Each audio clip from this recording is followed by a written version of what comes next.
আসেন হাদিসটা শোনাই। একবার আবু বকর রাদিয়াল্লাহু তাআলা আনহুর কাছে তার ওয়াইফ আসলেন, তার স্ত্রী এসে বললেন, ইয়া খলিফাতুল মুসলিমিন, আপনার কাছে একটা আবদার আছে। এটা আমার আবদার নয়, আপনার সন্তানদের আবদার। কি আবদার বলো?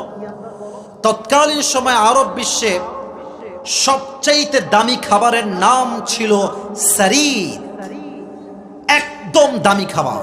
তো বলছে আপনার সন্তানরা আপনার কাছে, যেহেতু আপনি prime minister of the country, দেশের প্রধানমন্ত্রী আপনি, প্রাইম মিনিস্টার আপনি, আপনার কাছে ছোট্ট একটা আবদার, তাদের সারিদ খেতে চায়।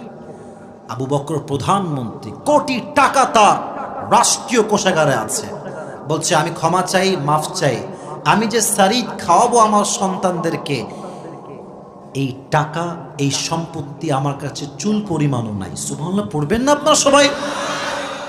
আল্লাহু আকবার। বলছে কি বলছেন আপনি?